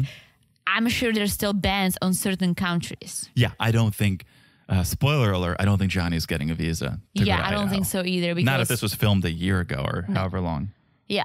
So either it had to be before COVID, but I doubt it. It wasn't. Because, She just said COVID. So, but what I'm saying, either it had to be before COVID or after this November, because there was a ban on travelers. This could be one of those situations where they're going to film and release in real time. And maybe that's why they started her story 3 episodes in, because maybe they're filming it right now. Interesting. We'll see. So we cut to Ella. She's riding horses. She grew up on a ranch. It's been in her family for generations. Idaho. Idaho. What? You said Idaho. I thought Jasmine was the hoe. Oh my gosh. I get it. Okay. So her dream is to get married on that ranch and one day take that ranch over with Johnny. So Ella meets up with Debbie, her mom. They're meeting up at the ranch. They sit down. They want to talk about Johnny, who's supposed to come in a month and a half. And I say this in the best way possible. Debbie kind of looks like John Mellencamp. I don't know who that is. Little ditty about Jack and Diane. No. Little ditty about Ella and Johnny. Yeah, she looks like a prettier John Mellencamp. But is he a singer? yeah, he's a singer. Okay. That's why I just sang a song. That's how I got it. Yeah. So they start talking, and they're talking about their relationship. And even though Johnny's never ridden a horse, we learn he's very supportive of Ella's lifestyle. And he wants to cook for her, and he wants to help her on her weight loss journey. And mom said, "It's freaking Asian. It's healthy." Have you ever eaten Asian food? And don't get me wrong, I love Asian food. I'm a sucker for Asian food. Yeah, it's one of my top cuisines. Oh, mine too. But most of the stuff I love about Asian food are not healthy. General Tso's I don't think is. Yeah, I do cook Asian food at home, but I modify it and I make it healthy-ish. So it's still not fully healthy, but it's healthy.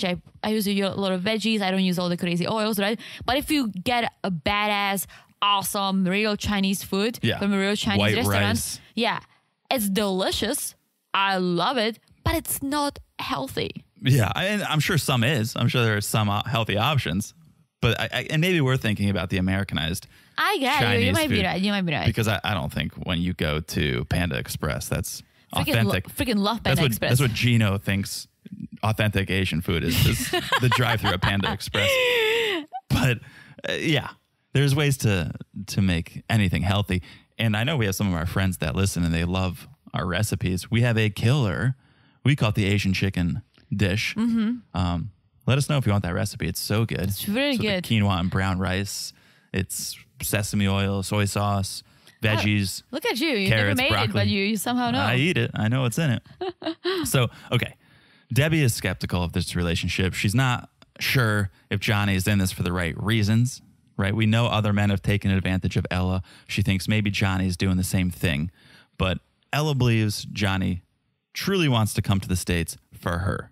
She feels it in her bones, right? This is the one. So, new day. Ella and her roommate Sonia, they're heading to get some food. And they get to a restaurant and they meet up with another friend of theirs, Corby. Who we learn is married to an Asian man herself. And she's not even into Asian culture. This is so bad. Like, say what you want about Caleb fetishizing little people. Ella's fetishizing Asian people. She is into Asians. Yeah, she's like, what the fuck? Like, Corby, you don't even like anime. You don't even like Asians. That's my thing. She goes, that's my thing. She's like, and you get a Thai man? Get out of here. How dare you? Yeah, this whole thing was a little cringe to me, but we learn more. We learn Johnny has a son, Stoney. These names are fantastic, people.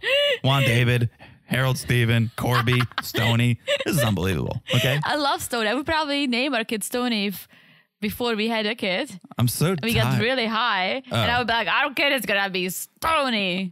I'm so tired of Mike and Vanessa. And now we got some great names. So thank you. So we learn about Stoney. Johnny's son lives with his grandparents because Johnny has to travel for work, but they see each other a couple times a month. That's great. A week? A month? A couple times a month, I'm pretty sure. Well, you think that's great? You hate Jasmine for shipping her No, kids I off thought to... a couple times a week. No, I think it was month. Okay. No, see, you're being... Yeah, I don't know. You're gender biased over here. You're like, yeah, the mom needs to be with the kids with the dad. Getting travel. I guess, but at least I feel like John is probably a person who's trying hard, right? Jasmine's boy. getting all these plastic surgery. Those are money she could also spend on her kids. No, that's true. So that's why I'm judging Jasmine. Listen, we don't know Johnny just yet. Maybe I'll judge him too. But right now, I have nothing to judge him for. Okay. All right. So Ella says her relationship with Stoney is very good because he always takes the phone from Johnny when they're talking. It's a great time, I guess. Maybe Stoney just has terrible manners, Ella. Like, you ever think of that? he always steals the phone from his dad. He loves me. It's like, no, he's just a kid who wants to play with something. So Johnny isn't going to bring Stoney over yet. Stoney's going to stay with the grandparents. But hopefully, if the relationship is strong enough, Stoney will come. Stoney will come. Well, the friends are judging Johnny for leaving his son for 3 months. But yes, oh, no, I get it. But we've seen it with so many people on 90 Day. At least they're planning on bringing the kids over. Yes. Right. Look at Larissa. How has she been here? Where are the kids? Look at Larissa. Right. I mean, yeah, even I forgot about the kids. Like she now forgot Hazel, like she left Tariq and I don't know what she's doing, but she always wanted to bring the kid here. What is she doing now? Why, if it didn't work with Tariq, why don't you go back and be with your kid? Like, right. They at least are trying to do this right. Okay. So then, TMI time. It's a new segment on the podcast called TMI time. What is it? TMI, the segment. When too much information. I got it. Took me a moment. Too much information. Ella tells us she's never been on video chat naked, except with Johnny. She's been completely naked because Johnny's a boob guy. And apparently they're video sex. Do you want to describe their video sex? Because she plays with her beautiful big boob and Johnny is making funny sounds. She plays with one of her beautiful big boobs while she watches Johnny make strange faces and touch himself. Must be fun. Yeah. It's what I always watch when I search white woman, Asian man. Please don't. That's what comes up. So Ella, okay, TMI time, part 2. Ella even used her vibrator, which, FYI time, for your information, very hard to film, I guess, to use a vibrator and to film and play with her beautiful big boob. I can see that, but also tripod, lady. Yeah, ring tripod. light. Hello. Everything looks better in a ring light. So then we cut to this talking head of Corby and Sonia talking about Ella's vibrator collection. Ella's wild. She doesn't look, but she's wild. I'm sure they play samurai sword fighting with those vibrators. I'm sure that's how wild it gets. So TMI. So then we find out TMI. Too much information. Too much information. Then we find out a little more sadness. The segment here. Ella was in an online relationship before with an Indian guy for about a year. But when they met in person, he refused to do anything sexual. And she thinks it's because of her weight. Yeah. Which is sad. Very sad. And now she feels like I can't fully trust Johnny until we meet in person. Listen, Ella, anything's possible. Like my new favorite show, Hot and Heavy. Oh, yeah. You love that show. You watched it once. Yeah, I watched it once. You love it. Then you turn it off because you said you can't look at that. Well, I don't like that sort of thing. Yeah. But listen, you have a pretty face. Just don't be discouraged by your weight. There's someone in the world, maybe it's Johnny, maybe not, who's going to find you attractive. Sure. No, I'm just not into the fetishizing of things. It's fine. If be attracted to whatever you're attracted to, but I don't know.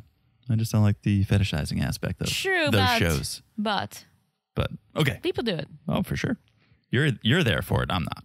But thanks. That's Ella. That's Johnny. Let's see. This has some potential to be entertaining. Oh, for sure. I think. And it brings us to our last couple. And And I have to say my least favorite so far. My least favorite, but now that we've met Hamza, it's getting a little more interesting, I think. True. Okay. So this is obviously Memphis and Hamza. Memphis is on her way to Tunisia. She's in Paris on a layover. Shout out to Terminal 3 of the Paris airport. It was the Charles de Gaulle. There are two airports in Paris. There is Orly and there is Charles de Gaulle. Yes. I definitely butchered it, so don't hate me, guys. Sure did. But it's the Charles de something airport that has a ridiculous terminal. That's called the Terminal 3. It's called Terminal 3. It is, I think it actually is the Asian flights. Speaking of the Asian flights. It's the Asian carriers and the low-cost carriers. Yeah. And folks traveling through that airport, don't confuse with the French accent. Don't confuse Terminal C for Terminal 3. Or you may miss your flight, as Teresa and I almost did, going back and forth on that little train. But no, we walked. We went on the train. Oh, we walked. We walked 2-3. That was crazy. We through walked. a parking lot. Yeah, under it's like a bridge. tunnel. Yeah. Yeah. But I think we've told that story on the podcast way back when. But we don't have to get into it now. Memphis, she's traveling. She is excited.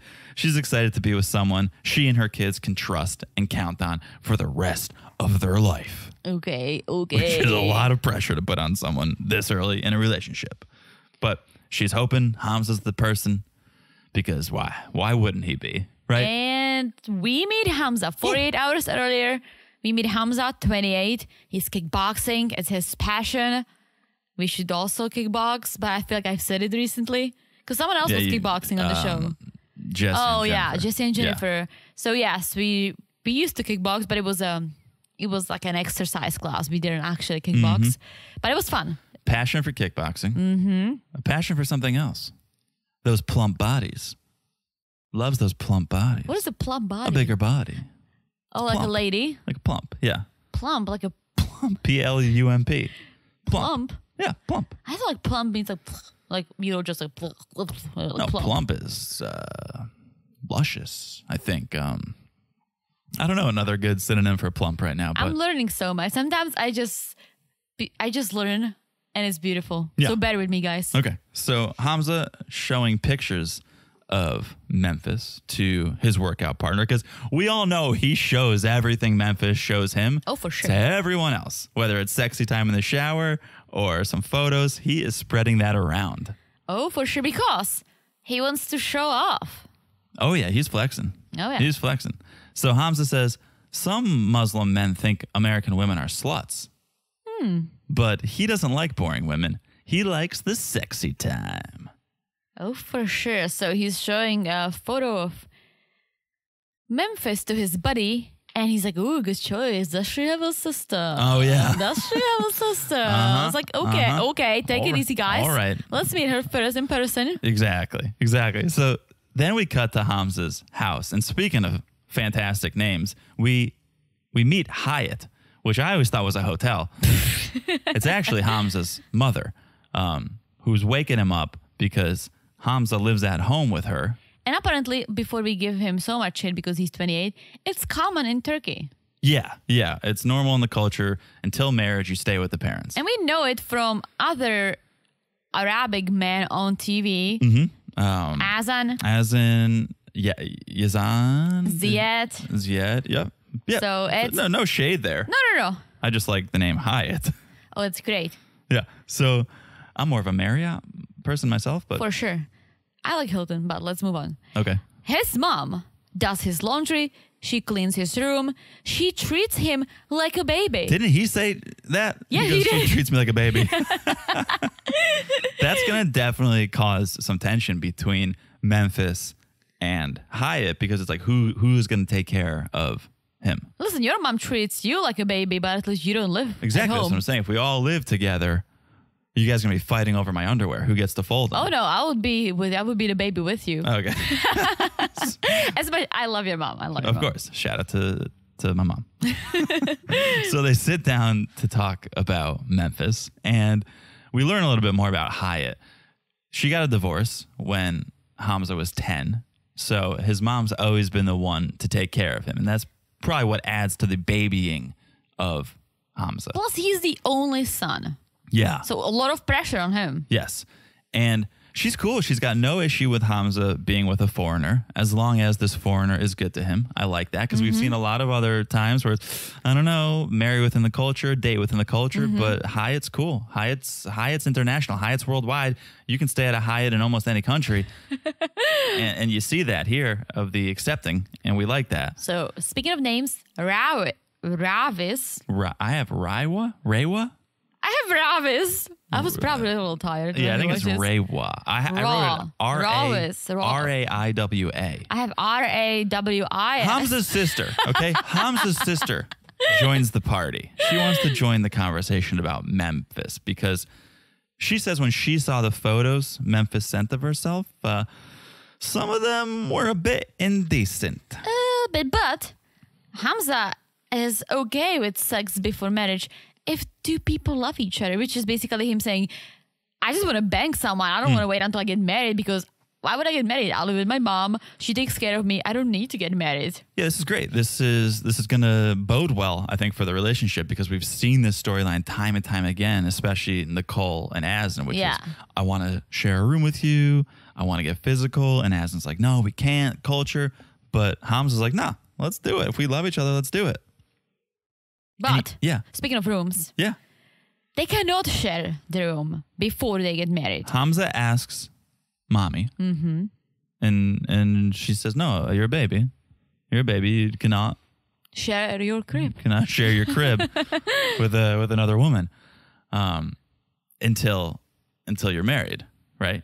Just sleep in the living room is her advice. Here's the issue with that. Hamza told Memphis they would be able to sleep together in the same room.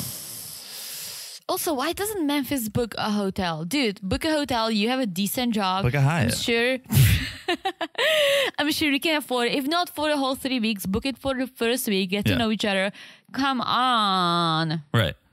Tell mom that she booked 2 rooms. Come on. Yeah. I wonder if when Memphis's family asked her, oh, where are you staying? If she said, I'm staying at a Hyatt. Because she is. Right? That's a good one. So, okay, yeah. That's the issue. That's the storyline is Hamza lied to Memphis saying we could sleep together, we could share a room, my mother okayed it, but that's not the truth. And so we're starting this relationship on a lie. Classic 90 days. Classic 90 days. Okay, so today's the day, new day. Today's the day Hamza is going to meet Memphis. So setting up a room for her. Speaking of babies, he's got all of his best childhood sheets out for her, the cows, the sheeps. Right? I love. Loved it. I love that. That's international. I love that.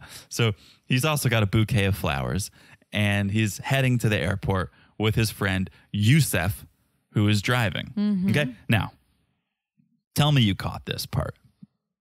Why was Hamza not driving himself? Maybe he doesn't have a car. Babies don't drive. No, I know why. I'm asking you. I don't want you to speculate. I don't want maybe this, maybe that. I want you to tell me. I don't know. You don't know. Okay. He doesn't have a license.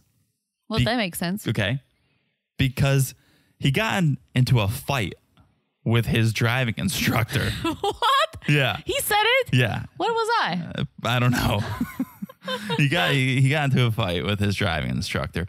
And well, that's the trouble with the subtitles is it's hard to take notes and read every subtitle. That's true. And we tried to rewatch it a few times, but I must have missed it. Yeah. So he got into a fight, and this sounds like a big fight. It sounds like a blow up.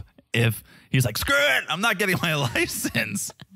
Just like gets out of the car, leaves. I'm done with this. Yusef can drive me. Yeah. So that's why Yusef is taking him to the airport.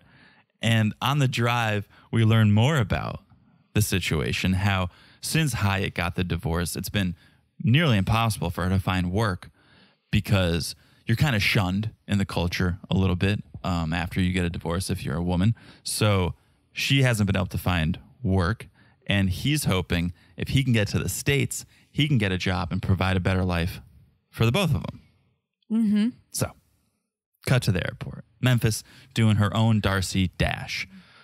Worried, Hamza's not going to find me attractive. I got to get myself together. Yeah, I didn't realize how insecure she actually is. Yeah, she's got some self-esteem issues. Very, but she doesn't need to. No, she's very pretty, very smart, very nice, but she is worried, and there's definitely... And I feel like, again, it happened to her in the past. Exactly. She said something, and it always, things like this scare you. Exactly. For life. So we see Hamza standing there, waiting at the airport, and out comes Memphis.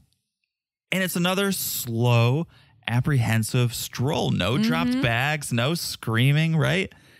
There was some laughing, and then it was just, hi, hi, hi. But she feels the chemistry. He brought her flowers, which is nice. Nice move. I think after Colt, everyone does it. Yeah, everyone learned from Colt's mistakes. And the producer asks Hamza, like, what are your first impressions? What do you think? And Teresa loved this. he's like, it's okay, no problem. No problem. So I don't know if it's because the language barrier or if he wasn't that impressed. Because again, as we talked about, if a girl or a guy want a good look in photos, they can make it happen. You can filter it up. You can do all the poses, right? But that's not how you look in real life. You cannot do this in real life. False advertising, folks. For sure. So maybe she... But we saw her in the shower. She was wearing a shower cap. And she was showing it off. Yeah. So I think that's how she looks. I think it's the language. Yeah. I think it's the language barrier. And even Memphis, she realizes, oh, this language barrier is going to make things more difficult. Like, there's no way Hamza can learn English and plan a wedding in 3 weeks. That's not enough time. 2 weeks. 2 weeks, right. The third week's the honeymoon. It's the honeymoon. Yeah, Gee. how quickly I forget. Okay. That's it. I'm telling you, I think this story is getting better now that they're together. I was kind of sleeping on Memphis a little bit in the first episode or two, but I think this is going to get better now that they're together. I agree. And we'll see. We got one more couple. This is crazy. Ben and Mahogany. Oh, that's right. I forgot that we have one more to go. I hope we'll meet them next year. I told you, we're friend zoning them right now. We're now going to be 4 episodes in, so we better meet them. Listen, on the previews, was it before the 90 day? We met Stephanie and Ryan a little later on, and it was amazing. Yeah. So looking forward to that. But that's the episode. Good episode. Definitely good. Good season. Loving this season. So thank you guys. Hope you are. Thanks for listening. Make sure you're following the podcast wherever you're listening. So easy to do. Just look down and smash that follow button. Yeah, guys. Smash it like it's the upcoming New Year hot. Woo! Because I have high hopes. And I think I've said it many times. You said it. But I do have high hopes. And I have to repeat it because that was the last time I can. Because next time we talk, it'll be 2022. Well, we have the single life. But... Oh, that's right. Listen, vacation. You're not off the hook just yet. Vacation mode. Yeah. But yes, we have the single life. But still, 2022... I hope it's going to be freaking amazing for everyone. Okay, so smash it like it's hot. Press that plus sign button if you're on Apple Podcasts. Follow the Instagram at Married to Reality Pod. Guys, big news coming next week. Big news. Big news. Big news, big news. So make sure you're following the Instagram. We got the merch if you're into that. If you didn't get what you wanted for Christmas and you want some new clothes or a mug or Guys, I was rocking the shirt on the road. Everyone's loving it. Everyone's loving it. It's very comfy, I have to say. And not just to be biased because we made it. We don't create the actual shirt, like the fabric, right? So I'm happy with the quality. I like it. Good. I hope you guys like it too. Quality's good. So marriedtorealitypodcast.com. There's a button to the store, so you can check that out if you want. Thanks again for the reviews. If you haven't left one, please do. One Sadari one. Thank you. Beautiful review. Happy New Year. If you guys don't listen to the Single Life podcast, I don't know why you wouldn't, but Happy New Year if you don't. And that is it. I have said it all. Have you said it all? I've said it all. I said it all. All right. We will talk to you guys soon. Bye-bye. Bye-bye.